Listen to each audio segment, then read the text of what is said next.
आम हम इस समय पटना में हैं और एक बार फिर तमाम एएनएम बहनें, आशा दीदी, आशा फैसिलिटेटर दीदी, आंगनबाड़ी, मिड डे मील रसोइया, ममता, इन सभी लोगों की बातों को लेकर हमारे साथ आप मैं परिचय करा दूं आपका। सबसे पहले आप हैं श्री विश्वनाथ सिंह जी और CI2 के उपाध्यक्ष हैं और बिहार के वरिष्ठ लीडर हैं। तमाम बातों को रखेंगे। आने वाले दिनों में तमाम लोगों की जो कठिनाइयां हैं उनको कैसे हल किया जाए, जो राज्य सरकार से वार्ता हो, कैबिनेट में लाया जाए, कैबिनेट से प्रस्ताव पारित किया जाए। तमाम जो एएनएम FRS के विरोध में है, NHM कर्मी FRS के विरोध में है, उन्हीं सब मुद्दों पर बात करेंगे। और आने वाले दिनों में आशा दीदी और आशा दीदी से जुड़े तमाम लोगों को क्या फ़ायदा होने वाला है, उन सब बातों पर हम चर्चा करने के लिए पटना में है। तो सबसे पहले तो आपका मेरे चैनल पर एक बार फिर स्वागत है। आपका भी, आपके चैनल का भी और आपके प्रयास का भी मैं और मेरा संगठन स्वागत करता है, धन्यवाद ज्ञापित करता है। आप हमारे मजदूरों के सवालों को प्रमुखता से उठाते हैं, इसलिए आपका अभिनंदन भी करते हैं। लगातार FRS का विरोध हो रहा है, समान काम समान वेतन, क्या कहेंगे इसके विषय में? ये लड़ाई केवल मात्र FRS के ही सवाल पर नहीं है, यह लड़ाई सेवा शर्त और सुविधा प्राप्त करने के भी सवाल पर है। आप लगातार सुन रहे हैं, देख रहे हैं लोगों के बयान कि FRS से हमारा विरोध नहीं है। हमारा विरोध है कि जिन स्वास्थ्य उपकेंद्रों पर जहां ANM काम करती है, उन वेलनेस सेंटर पर जहां ANM और CHO काम करते हैं, उनको वहां पर आवासीय व्यवस्था, वहाँ शौचालय, वहाँ वाईफाई और सुरक्षा की व्यवस्था कराई जाए, ताकि वे वहाँ रह करके 5 बजे तक 3 बार फेस रिकॉग्निशन अटेंडेंस सिस्टम से हाजिरी बना सकें। आज का हालात यह है कि वहाँ न रहने की व्यवस्था है, न शौचालय की व्यवस्था है। करीब करीब बिहार के जितने उपकेंद्र हैं उसमें से आधे उपकेंद्र का बिल्डिंग भी नहीं है, अपना बैठने का जगह भी नहीं है। वे लोग कहीं कहीं दूसरे के दरवाजे पर बैठ करके या आंगनबाड़ी केंद्रों से टीकाकरण करती हैं। ये बात अब सब जान चुका है। तो ये दूसरा, ये सुविधा की बात है। और दूसरा है हमारा सेवा शर्त। क्या राज्य स्वास्थ्य समिति के कार्यपालक निदेशक का वेतन दूसरा रहेगा और उसी पद के समतुल्य सचिवालय में स्वास्थ्य विभाग में बैठने वाला IAS का वेतन समतुल्य रहेगा? तो क्या इसे भारत के भारतीय प्रशासनिक सेवा के पदाधिकारी या कोई भी सरकारी पदाधिकारी कर्मचारी इसे बर्दाश्त करेंगे? ठीक यही हालत है जो NHM के कर्मी हैं। NHM के कर्मी 2 प्रकार के हैं। एक हैं जिनका पद स्वीकृत नहीं है, बिना स्वीकृत कराए परियोजनाओं के माध्यम से वो संचालित हो रहा है। जैसे स्वास्थ्य समिति के सभी पर्यवेक्षकीय जो पद हैं वो बिना पद स्वीकृति के ही हो रहा है। या CHO है, उसका भी पद स्वीकृत नहीं है। या जितने भी हैं उसमें RNTCP में काम करने वाले फार्मासिस्ट हों या RBSKY के एक्सरे टेक्नीशियन हो या ANM हो, उसमें के किसी का पद स्वीकृत नहीं है। तो बिना पद स्वीकृत वाले या उस किस्म का पद यदि राज्य में नहीं है, तब तो बात दूसरी है। जब बिहार में केंद्रीय वेतनमान लागू हुआ था तो जो पद केंद्र में नहीं थे वो केंद्र शासित प्रदेशों से उन पदों की तुलना करके वेतनमान तय किया गया था। तो जो पद नहीं हैं, उन पदों के कार्य जिसके प्रकृति को देखते हुए और उस प्रकृति के कार्य प्रकृति के अनुरूप जो बिहार सरकार में या केंद्र सरकार में या केंद्र शासित प्रदेश में जो पद हो, उसके वेतन मान को उन लोगों को लागू कर दिया जाना चाहिए। जो पद स्वीकृत हैं, जैसे GNM है, जैसे ANM है, जैसे फार्मासिस्ट है, तो इन लैब टेक्नीशियन है, एक्सरे टेक्नीशियन है, तो इनका जैसे आप वेतन या मानदेय यदि रेगुलर नहीं कर रहे हैं तो मानदेय जो आप दे रहे हैं, समान काम का समान वेतन हमारी मांग है, लेकिन ये रेगुलर होने के बाद वेतन होगा, ये मानदेय है। इसलिए इसके साथ ये भी मांग एक जोड़नी चाहिए मेरे अनुसार कि समान काम का समान वेतन समान मानदेय। क्योंकि जो एएनएम संविदा पर है या फार्मासिस्ट है या सीएचओ है या जो भी लोग हैं, लैब टेक्नीशियन हैं, एक्सरे टेक्नीशियन हैं, इनका जो मानदेय है वो बिहार सरकार ने जो संविदा पर रखा है उससे बहुत कम है। ये घोर अत्याचार और अन्याय है। समान काम का समान मानदेय नहीं देना ये घोर अत्याचार है। दूसरी बात कि कुछ प्रभारी लोगों का एक्सप्लेनेशन हमको देखने का मिला व्हाट्सएप पर, सीएचओ लोगों को, अन्य लोगों को, कि 15 दिन काम नहीं करने पर आपकी सेवा समाप्त कर दी जाएगी, ऐसा जो इकरारनामा हुआ है उसमें दर्ज है। या संविदा वालों के साथ इकरारनामा होता है कि 1 महीना पहले या तो संविदा वाला नोटिस देकर छोड़ देगा या जो है नियोजक जो 1 महीना पहले नोटिस दे के हटा देगा। ठीक है, ये शर्त है, लेकिन क्या उसमें ये भी शर्त शामिल है कि 4-4 महीना आपको मानदेय नहीं दिया जाएगा? ये तो शर्त नहीं उसमें शामिल होगा। तो 4 महीना से मानदेय क्यों नहीं मिल रहा है? बाहर के लोग आकर के रह रहे हैं, क्या खाएंगे, क्या करेंगे, कैसे रहेंगे? कोई किसी का पोस्टिंग अपने गृह जिला में नहीं है, गांव में नहीं है, वो बाहर रह कर के डेरा लेकर के, डंडा लेकर के रहती है, खाती है, या जो स्टाफ हैं रहते हैं, खाते हैं, तो उनका मकान का किराया, उनके भोजन का सामान, उनका दवा, ये सब कैसे चलेगा? ये बेरहमी सरकार की है। इस पर सरकार का कोई बयान नहीं आ रहा है कि हम कब तक उनका भुगतान करेंगे, या हम कब तक सुविधा की व्यवस्था करेंगे, या कब तक हम समान काम का समान मानदेय देंगे, और कब तक उनकी सेवा नियमित करेंगे। सरकार की नीति है कम पैसा देकर के काम कराओ। अभी 10,000 एएनएम की बहाली का विज्ञापन बिहार सरकार ने निकाला था।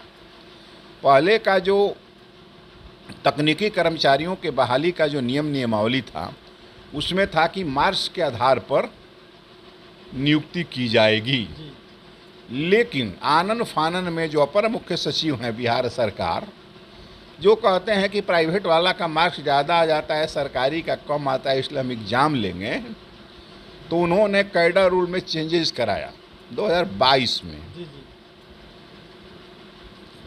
22-23 में करीब जो परिवर्तन हुआ, और उस कैडर रूल चेंज होने के पहले ही एएनएम का 10,000 का विज्ञापन निकल गया था। तो कोई भी आदेश निर्गत की तिथि से लागू होता है, कोई भी आदेश बैक डेट से लागू नहीं होता है। उन्होंने बैक डेट से लागू करने का प्रयास किया, जिससे हाई कोर्ट के सिंगल बेंच, डबल बेंच में सरकार हार गई, और सरकार जा करके अब सुप्रीम कोर्ट में अपील किए ताकि ये बहाली फंसा रहे, बहाली हो ही नहीं। सरकार बहाली करना ही नहीं चाहती है। ठीक इसी किस्म की बात फार्मासिस्टों के बहाली में भी हो रहा है। फार्मासिस्टों के बहाली में सरकार कहती है कि हम डिप्लोमा और बी फार्म दोनों को बहाल करेंगे। इस पर मेरा अपना कोई ओपिनियन नहीं है कि सरकार किसको करेगी, लेकिन जब हाई कोर्ट ने कह दिया कि केवल डिप्लोमा ही बहाल होगा और लोकसभा चुनाव के 3 महीने के अंदर सरकार बहाल कर ले, लेकिन इस दिशा में सरकार के द्वारा कोई कार्रवाई नहीं की जा रही है, जबकि दवा का वितरण, भंडारण, निर्माण फार्मासिस्ट को फार्मेसी एक्ट 1948 के तहत करना है। तो ये भी काम सरकार नहीं कर रही है। सरकार बहाली करने का, रोजगार देने का नाटक कर रही है। सरकार रोजगार देना नहीं चाहती है। अभी जीएनएम के भी जितने संविदा पर जीएनएम हैं उससे ज़्यादा, जितने संविदा पर एएनएम है उससे ज़्यादा पद खाली पड़े हुए हैं। अब 10,000 बहाली सरकार निकाली थी, इसका मतलब 10,000 एएनएम की आवश्यकता है ना। ये जो 10,000 कमी है एएनएम का, ये काम तो वही कर रहा है जो परमानेंट है, तो उस पर वर्क का भी लोड है और प्लस संविदा वाले का भी मतलब शोषण हो रहा है। इसलिए ये बहाली मार्क्स बेसिस पर ही होनी चाहिए, क्योंकि कोई भी व्यक्ति जो 19 साल, 20 साल, 15 साल, 16 साल, 17 साल लगातार इस कॉलेज से, स्कूल से निकलने के बाद वह संविदा पर काम कर रहा है या बहाली नहीं होने के कारण घर ही बैठा हुआ है, तो क्या 17-18 साल के बाद वह मतलब परीक्षा देगा तो वो सफल हो पाएगा? क्या आज की तिथि में हमारे मुख्य सचिव ब्रजेश मल्होत्रा जी हमारे तेज तरार जानकार बहुचर्चित अपर मुख्य सचिव स्वास्थ्य प्रत्यय अमृत जी, क्या ये आईएएस का कंपटीशन देंगे तो पास कर पाएंगे? है संभव? क्या नीतीश जी इलेक्ट्रिकल इंजीनियर का एग्ज़ाम देंगे तो पास कर पाएंगे? क्या मंगल पांडे जी ग्रेजुएशन और पीजी का एग्ज़ाम देंगे, यदि चोरी नहीं होगा तो पास कर पाएंगे? तो हम ये नहीं कहते हैं कि उनकी आप योग्यता को, दक्षता को जांचिए नहीं, लेकिन प्रतियोगी परीक्षा और सक्षमता परीक्षा दो चीज़ है। सक्षमता का मतलब हुआ कि आप उसके वर्क से जो जुड़े हुए सवाल हैं। जैसे फार्मासिस्ट है तो उसको दवा देखिए, दवा सजा करके स्टोर में रखने आता है कि नहीं, उसको दवा वितरण करने आता है कि नहीं। यदि मान लीजिए कि जेनरिक नाम नहीं लिखा गया है, ब्रांड नेम ही लिख दिया है डॉक्टर ने, जबकि लिखना जेनरिक है, तो उस कॉम्बिनेशन की दवा को पहचान करके यदि अपने पास है तो देने आता है कि नहीं। जी जी। यदि एक्सरे टेक्नीशियन है तो उसको एक्सरे करने आता है कि नहीं, उसको मशीन की जानकारी है कि नहीं। लैब टेक्नीशियन को विभिन्न जांचों में मिलाने वाले इंग्रेडिएंट की जानकारी है कि नहीं। अब उससे आप प्रतियोगी परीक्षा में जनरल नॉलेज का इम्तहान लेने लगिएगा, जीके का भी उसमें क्वेश्चन दे दीजिएगा, वो पास करेगा? इसलिए जो परीक्षा हो रहा है वो परीक्षा सरकार ही कराती है, तो उस परीक्षा में क्यों गड़बड़ी होता है कि प्राइवेट ज़्यादा ले लेता है? ये दोष किसका है? ये परीक्षा संचालन कराने वाला का है। इसलिए परीक्षा संचालन में कड़ाई करिए और जल्दी से जल्दी रिक्त पदों को बहाल करिए, ताकि जो संविदा पर काम करने वाले हैं वो नियमित हो जाएं और उनको समान काम का समान वेतन मिलना शुरू हो जाए। इस समय बात कर रहे थे हम एएनएम और एनएचएम से जुड़े हुए तमाम प्रकार के जो संविदा कर्मी हैं उनकी कठिनाइयों पर बात कर रहे थे श्री विश्वनाथ सिंह जी। अब बात करेंगे हम आने वाले समय में तमाम हमारी जो बिहार की आशा दीदी हैं, आशा फैसिलिटेटर ममता हैं, आने वाले दिनों में उनको कैसे न्याय मिले उस विषय पर हम चर्चा करेंगे, और क्या कार्यक्रम रहेगा आगे का उस विषय पर हम बात करेंगे। आगे क्या कार्यक्रम रहेगा इन तमाम लोगों के? आशा, ममता और कुरियर तीनों का सबसे पहले संगठन आशा का औरंगाबाद में के जमहूर में, कुरियर का औरंगाबाद के अम्मा कुटुम्बा में, और ममता का प्रशिक्षित प्रसव सेविका का विभिन्न सम्मेलन कराते हुए 77 से ही पहले प्रशिक्षित प्रसव सेविका आई जो रविदास परिवार की थी, और प्रशिक्षित प्रसव सेविका को 3 महीना का ट्रेनिंग दे दिया गया और बिना कुछ दिए छोड़ दिया गया। अब जो उनको मिलता था जजमान के यहाँ से वो भी मिलना बंद हो गया था। सरकार भी कुछ नहीं दे रही थी, काफ़ी लड़ाई चली। लालू जी ने कहा 100 रुपया डिलीवरी देंगे, लेकिन लालू भी चले गए, राबड़ी भी चले गई, उनका राज भी चला गया, वो मिला नहीं। सामाजिक न्याय का उनका ढकोसला का पोल खुल गया। उसके बाद ममता कार्यकर्ताओं की पहले बहाली हुई अनुमंडलीय और सदर अस्पतालों में, जो हमारे संघर्ष के कारण ममता अभी प्राथमिक स्वास्थ्य केंद्र और सामुदायिक स्वास्थ्य केंद्र तक है। और इन लोग का सम्मेलन प्रसव सेविका का पहले से ही होते आया है, उसी क्रम में प्रसव सेविकाओं का सम्मेलन होता रहा। अब आगे की लड़ाई का जो सवाल है, तो अभी आपने आशा का देखा, हम शुरू से ही आप जब हमसे साक्षात्कार की, हमने कहा है कि आशा की समस्या का समाधान के लिए हम तैयारी कर रहे हैं, हम हड़ताल करेंगे। कुछ साथियों को भरोसा था कि हम विधानसभा का घेराव कर लेंगे, हमारी मांग मिल जाएगी, तो ये मांग तो नहीं मिली। घेराव करके लोगों ने भी देख लिया। हमारे बढ़ी चढ़ी नेत्री साथी हैं शशि यादव जी, विधान परिषद हो गई, उसके लिए हमने धन्यवाद उनको दिया और आज भी देते हैं। उन्होंने जो सवाल किया उस सवाल में सरकार क्या कह रही है, समझौता का बिंदु उसमें उन्होंने उठाया था और मानदेय का जो समझौता हुआ था, तो सरकार कहती है कि हाँ स्वीकारात्मक है, मैंने समझौता तो हुआ लेकिन प्रस्ताव सरकार के विचाराधीन। तो ये विचाराधीन प्रस्ताव को, उस विचाराधीन प्रस्ताव को लागू शिष्टमंडलीय वार्ता से नहीं होगा। यह एक राजनैतिक कार्रवाई है लागू कराना, क्योंकि भारत की सरकार हो या बिहार की सरकार हो, यो मजदूरों पर और लोक कल्याणकारी कार्यों में पैसा खर्चा नहीं करना चाहती है, उसमें वो पैसा नहीं देना चाहती है, वो ठेकेदार को और कारपोरेट को पैसा देना चाहती है। स्वास्थ्य विभाग में एम्बुलेंस चलता है, एम्बुलेंस पहले चलाता था जैन एंड वीडियो व्हीकल, वो भाग गया, भाग गया तो पूर्णिया डीएम ने पूर्णिया मॉडल पर रोगी कल्याण समिति के द्वारा संचालन कराया। आज एक ठेकेदार को दिया जाता है 1,20,000 और जब रोगी कल्याण समिति संचालित कराया तो 50 से 60,000 रुपया में चल गया। यानी 60,000 से लेके 50 रुपया पर एम्बुलेंस ठेकेदार को जाए, ये कबूल है। जितने भी आउटसोर्सिंग के काम हैं वो ठेकेदार कमाए, ये कबूल है।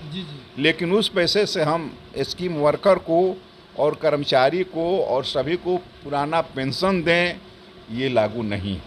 अभी लोकसभा में आपने देखा कि सवाल हुआ 8वां वेतन पुनरीक्षण समिति के गठन का। सरकार ने कहा लोकसभा में कि इसके लिए कोई भी प्रस्ताव विचाराधीन नहीं है। भारत की सरकार भी कारपोरेट जगत को फायदा पहुंचाने के लिए तत्पर है, लेकिन वो मजदूरों के लिए नहीं है। तो इसके लिए हम शुरू से ही कहते आ रहे हैं कि इसमें हमको एकजुट होकर के पुनः आशा संयुक्त संघर्ष मंच के बैनर के तले हमें अनिश्चितकालीन हड़ताल करके विधानसभा चुनाव के पहले राजनीतिक दबाव बनाना होगा और करो या मरो की जैसी लड़ाई हमको लड़नी पड़ेगी। अभी हमारे आशा कार्यकर्ताओं का दिल्ली में 13 राज्यों का वर्कशॉप हुआ, जिसमें हमारे बिहार की आशा की महामंत्री सुधा सुमन और उपाध्यक्ष वशिष्ठ प्रसाद सिंह ने भाग लिया। वे लोग वहाँ से लौट करके आए हैं। 28 तारीख को आशा की बैठक महासंघ भवन सेवांजलि पृथ्वीपुर चिरैया टाण गली नंबर 2 में होगी। उसमें जो अखिल भारतीय आशा की महामंत्री हैं आपको मधुमिता बनर्जी, वो भाग लेंगी। उसमें CI2 के राष्ट्रीय सचिव हैं AR सिंधु, जो आंगनबाड़ी के अखिल भारतीय महासचिव भी हैं, वो भी भाग लेंगी। और उसमें हम लोग ये तय करेंगे कि आगे हम इस लड़ाई को किस तरीके से ले जाएं, लेकिन हम चरणबद्ध तरीके से ले जाएंगे।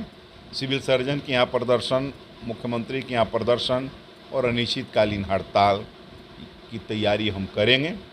और तिथि तय करने के पहले हम अपने आशा संयुक्त संघर्ष मंच के नेताओं से भी बात कर एक तिथि से जाने का और एक मंच से, आशा संयुक्त संघर्ष मंच से जैसे 2 हड़तालें हुई हैं, इसको भी करने का हम प्रयास करेंगे। साथ ही साथ कुरियर और ममता, तो हमने हड़ताल किया तो 90 रुपया से 110 रुपया पर बक्सा हुआ है, 20 रुपया मात्र बढ़ा है। कुरियर के बारे में हमारी स्पष्ट मान्यता है कि बक्सा के आधार पर भुगतान नहीं किया जाए। जो न्यूनतम मजदूरी है, जो श्रम विभाग ने तय किया है, वो न्यूनतम मजदूरी कुरियर को दिया जाए, चाहे वो 2 बक्सा ले जाए चाहे 5 बक्सा ले जाए। न्यूनतम मजदूरी श्रम विभाग के द्वारा जो तय किया गया है, अकुशल मजदूर, अर्धकुशल मजदूर, कुशल मजदूर, अति कुशल मजदूर। तो टीकाकरण जिसके देने से टीका बीमारी नहीं होती है, उसको ले जाना ये अति कुशल ही मजदूर का काम है। इसलिए अति कुशल मजदूर का ये दिया जाए। और ममता को भी जो पर डिलीवरी 300 रुपया सामूहिक दिया जाता है, उसके बजाय उसको 1,000 रुपया पर डिलीवरी सभी को दिया जाए, या आप उसको भी रोज़ न्यूनतम वैधानिक मजदूरी जो अति कुशल मजदूर का होता है, वो ड्यूटी के हिसाब से उसका भुगतान आप करें। इसकी लड़ाई की भी तैयारी होगी और आगे आने वाले दिनों में संघर्ष होगा, निश्चित होगा। तो आप देख रहे थे इस समय तमाम हमारी जो ANM बहनें हैं और NHM से जुड़े संविदा कर्मी, उनके अलावा आशा फैसिलिटेटर ममता, इन सभी लोगों की बातों को लेकर हमारे चैनल के माध्यम से राज्य सरकार से मांग करते हुए आप थे श्री विश्वनाथ सिंह जी, उपाध्यक्ष C2 वरिष्ठ लीडर। तो बहुत बहुत धन्यवाद। तमाम लोगों की बातों को आपने गहराई से राज्य सरकार के समक्ष रखा और हमारे चैनल से बात की। और अंत में आपके चैनल के माध्यम से जो NHM के कर्मी जो हड़ताल पर हैं, उनको हम कहेंगे कि ये सब की दर भड़कियाँ होती हैं, काम से हटा देंगे, चयन मुक्त कर देंगे। जिससे आशा का आंदोलन चला, उन लोगों ने कहा कि चयन मुक्त कर देंगे, FIR हो, जो पदाधिकारी FIR नहीं करेगा उस पर FIR किया जाएगा। आंगनबाड़ी के 18,000 आंगनबाड़ी को चयन मुक्त कर दिया गया था, लेकिन इन तमाम लड़ाइयों को हम लोगों ने जीता और संघर्ष के बल पर हम लोगों ने कामयाबी प्राप्त किया। इसी तरीके से इन लोगों का जो आंदोलन चल रहा है, ये सरकार कितनी अमानवीय है कि एक तरफ जो है वो अवकाश रद्द कर दी है और दूसरी तरफ हड़तालियों से बात करके जनहित में काम भी शुरू कराना नहीं चाहती है। तो इसलिए हम इनसे कहेंगे कि ये भयभीत न हो, डरे नहीं। बिहार चिकित्सा जन स्वास्थ्य कर्मचारी संघ इसका नेतृत्व कर रहा है। इसका नोटिस किसी कर्मचारी से हमने नहीं दिलवाया है, इसका नोटिस हमारे संगठन का महामंत्री ने दिया है और प्रदर्शन भी हुआ है। आगे की कार्रवाई चलती रहेगी। धीरे धीरे हड़ताल सघन हो रहा है, अभी तो हड़ताल फैल रहा है, अभी तो हड़ताल सघन हो रहा है, इसलिए घबराने की नहीं है। बिहार में हम लोग नौकरी में थे तो 116 दिन हम लोगों ने हड़ताल किया था और 116 दिन के हड़ताल के बाद हमारी ये हुई थी। हरियाणा में आशा लोगों ने 75 दिन हड़ताल किया था।